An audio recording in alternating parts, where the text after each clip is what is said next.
There's a stick figure named Sketch who has never had a bad day in his life. He wakes up every morning with his arms wide open. He gives thumbs ups to strangers on the street. He waves at buses even when the buses don't wave back. He is, by every measurable standard, the most enthusiastic creature in any room he enters. And one day, Sketch decides he wants a pet. He goes to the shelter. He walks down the rows of kennels with that big Sketch grin plastered across his featureless face. He passes a sleepy rabbit. He passes a confused-looking iguana. And then he sees it a dog. A bouncing, spinning, tail-whipping dog who immediately launches itself at the kennel door with the energy of someone who has just been told today is their birthday. Sketch points. Sketch nods. Sketch signs the papers before the shelter worker finishes explaining the adoption process. He names the dog something simple. He calls him Dash. Dash is everything Sketch imagined and more.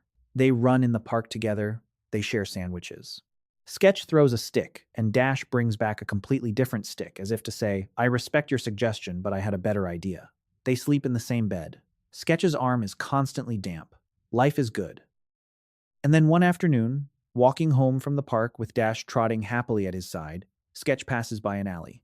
And sitting at the entrance of that alley, perfectly still, perfectly unbothered, is a cat.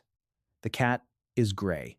The cat is watching Sketch with the expression of someone who has already heard every joke you're about to tell and found none of them particularly interesting. The cat's tail moves in a slow, rhythmic swish. Back and forth. Back and forth. Sketch stops walking. Something about that cat hooks into him. He doesn't know what it is. Maybe it's the stillness. He's never known stillness. Dash is currently trying to eat a bottle cap. Sketch looks at the cat. The cat looks at Sketch. The tail continues its slow, deliberate sweep across the pavement. Sketch points at the cat. He does his thumbs up. He waves. The cat blinks once. The tail keeps moving. Sketch's stick figure heart does a little flutter. He finds out the cat belongs to nobody. He brings it home. He names her Still. He calls her Gray. For exactly 4 hours and 17 minutes, Sketch believes everything is going to be fine. He watches Gray settle into the corner of the couch with dignified silence. He watches Dash zoom in from the kitchen with a rope toy in his mouth and tail going like a helicopter rotor. And he watches what happens next in real time, frame by frame, unable to stop it. Dash sees Gray. Dash has never seen a cat before. Dash's entire processing system, every instinct, every reflex, every synaptic wire in his body runs a quick scan of this new creature and returns one single result. Potential friend. Approach immediately. Dash's tail goes into overdrive. His whole back half starts wagging. He drops the rope toy. He takes one bouncing, joyful, entirely well-intentioned step toward Gray. Gray's tail, which had been doing that slow, rhythmic swish, begins to speed up. Sketch does not know what that means yet. He will learn. Dash takes another step, bigger this time, more enthusiastic. He's almost vibrating. Gray's tail is now actively lashing. Her ears flatten, her pupils blow wide. Dash takes one more step, his whole body language screaming hello, hello, hello, hello, hello. And Gray explodes. Not literally, but close enough. There's a sound like a tea kettle having an existential crisis. There's a paw with full nail deployment. There's Dash skidding backward on the hardwood floor with a look of complete and total bewilderment on his face. Dash sits down. He looks at Sketch. He looks at Gray. He looks at his nose, which is now producing a small red dot. He looks back at Sketch. Sketch looks at Gray.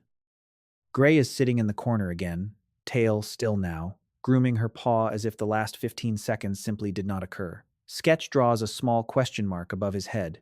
This becomes his life. Every morning, Dash wakes up with the same energy he had the day before. Tail going, eyes bright. Absolutely no memory that yesterday did not go well. He sees Gray on the couch. He approaches. Gray's tail starts moving. Dash misreads it. Chaos. Every evening, Sketch mediates. Sketch apologizes to both of them. Sketch applies small bandages to various surfaces. He starts keeping a notebook. He writes down everything he observes. He draws diagrams with his stick figure hands, though the diagrams are somewhat hard to read because he doesn't have proper fingers. He notices things. He notices that Dash's tail does not always mean the same thing. When Dash wags his tail low and loose, he's happy, relaxed, delighted to be alive. When Dash's tail goes up stiff and fast, He's not happy anymore. He's locked onto something. Alert. Ready. That's a different wag. Sketch starts to see the difference. He notices that Gray's tail also tells a story, but it tells the opposite story. When Gray's tail flicks, Gray is not warming up. Gray is cooling down toward patience, toward tolerance. When that tail starts really moving, when the swish becomes a lash, Gray is at the end of a very short rope and Dash has just grabbed it with both paws. Same body part, same motion. Two completely different languages. Sketch sits on his couch between his two animals and stares at his notebook. He draws a cat tail on one side of the page. He draws a dog tail on the other side. He draws an equals sign in the middle. Then he crosses it out. He draws a question mark instead. Weeks pass. Sketch keeps watching. He starts noticing other things too. He notices that when Dash meets another dog on the street, he does a specific thing with his eyes. He doesn't stare.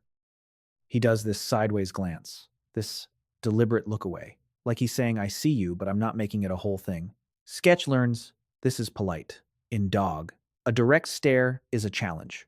Looking away is courtesy. He notices that Gray, on the other hand, uses eye contact completely differently. When Gray is relaxed around Sketch, really comfortable, really content, she does this thing with her eyes. She squints.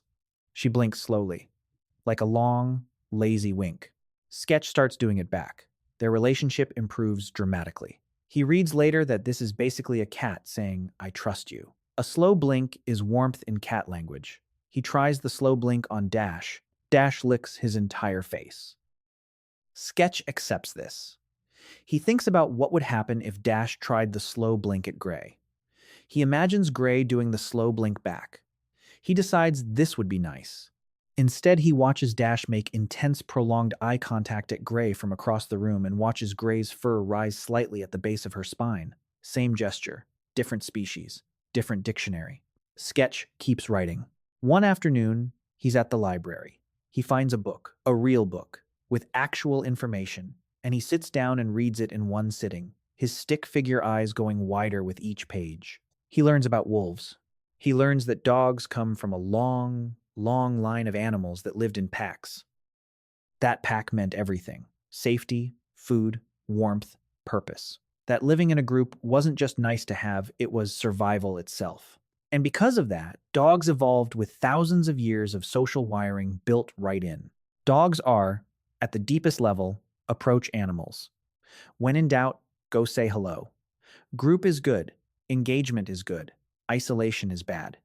He learns about cats, about how their ancestors were solitary hunters, small, silent, alone. They didn't need packs. They didn't evolve for group negotiation or cooperative behavior. They evolved for individual survival, for territory, for knowing exactly where the edges of their space were and enforcing those edges against anything unfamiliar. Cats are, at the deepest level, evaluate first animals. When in doubt, stay still and assess. Space is mine. New things are suspicious until proven otherwise. Sketch puts the book down. He thinks about every morning in his house for the last several weeks. He thinks about Dash, running in from the kitchen approach. Engage. Hello, friend, pack, let's go. He thinks about Gray, sitting in her corner. This is my space. This is my territory. Who is this? Threat assessment in progress. He thinks about how Dash's version of a friendly greeting looks, from Gray's side, like a large, enthusiastic creature launching itself directly at her private space, with no warning and no invitation. He thinks about how Gray's version of a warning, that tail, those flattened ears, those dilated pupils, is written in a language that Dash has no dictionary for. How Gray was broadcasting, as clearly as she possibly could, back off, back off, back off. And how Dash heard nothing, because none of those signals exist in dog. How from Dash's perspective, Gray simply attacked him out of nowhere. Sketch draws two figures in his notebook. One is a dog. One is a cat. He draws speech bubbles coming from each of them. He fills both speech bubbles with the exact same words. Then he draws a wall between the two speech bubbles. He sits with that for a long time. That night, he does something different. Instead of just setting Gray down in the living room and letting Dash locate her at high speed, he puts Gray in the bedroom. He lets Dash spend some time in the living room, moving around, leaving his smell on the furniture, on the carpet, on the couch cushions. Then he takes Dash out for a walk. He lets Gray out into the living room alone. He watches through the window. Gray moves slowly. She sniffs the couch. She sniffs the cushion where Dash usually sits. Her tail is still. Her ears are up, curious. She sniffs the rope toy. She sniffs the bottle cap that somehow migrated inside. She sits down in the middle of the room and looks around. She does not look afraid. She looks like a detective who has just been given a new case. Sketch decides this is progress. He starts doing this every day. Scent before sight.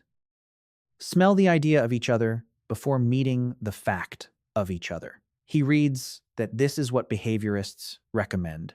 Go slow, go in layers. Let the information arrive before the animal does. He keeps a close eye on Gray's tail. He starts to understand it. He starts to see the difference between the slow, occasional flick that means she's thinking and the rapid lash that means she's done. He intervenes before the rapid lash. He redirects Dash before Dash's approach gets misread as aggression. He starts teaching Dash a new trick, too. Not sit, not stay, not the usual ones. He teaches Dash to stop, to pause, to approach slow. It takes time. Dash is not a naturally slow creature. But Dash is smart, and Dash loves Sketch. And Dash will do an enormous number of things he finds personally bewildering if Sketch gives him enough encouragement and the right treats. The chaos in the mornings decreases. Not gone, not yet, but less. He documents it all in his notebook. He draws timelines, he draws interaction charts, he draws a graph of scratches per week and watches the line slowly trend downward. One afternoon, about 6 weeks into the project, something happens. Gray is on the couch. Dash is on the floor nearby, not approaching, just existing in the same general area, which is its own small miracle. Sketch is in the kitchen making something. He looks through the doorway. Gray looks at Dash. Dash, who is chewing something he almost certainly found outside, looks up. For a moment, they just look at each other. Gray does not flatten her ears. Gray's tail does not lash. Dash does not launch himself forward. Dash does not do the helicopter wag. They just exist. In the same room, breathing the same air, neither alarmed by the other, for approximately 8 seconds before Dash goes back to whatever that is and Gray goes back to the work of being a cat.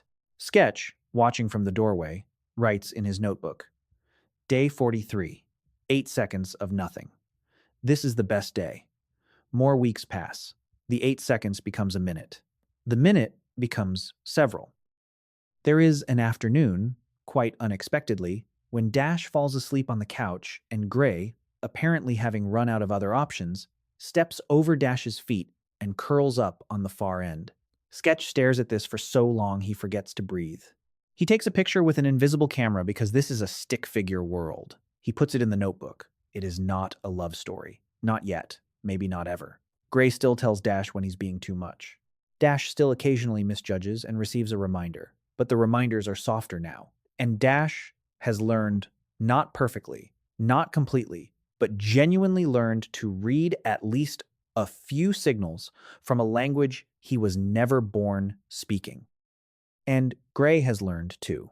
She's learned that not every fast movement from Dash is a threat. She's learned that his loudness is not aimed at her. She's learned, in the specific, particular way that Gray has learned it, that this large, bouncing creature is not a predator. He is just very loud and very enthusiastic and very bad at being still, and none of that is personal. Sketch sits on his couch one evening, notebook on his knee, Gray on one side, Dash leaning against his legs on the other side. He thinks about what he learned. He learned that conflict isn't always hatred. Sometimes it's just translation failure. Two systems that both work perfectly well, designed by completely different processes for completely different purposes, suddenly required to operate in the same space without a shared language between them. He learned that the same signal, a tail moving, a direct stare, a sudden loud noise, can mean completely different things depending on which system you're running. And neither system is wrong. They're just not the same system. He learned that early exposure matters. That Dash and Gray, if they had met when they were small, might have built a shared vocabulary from the beginning.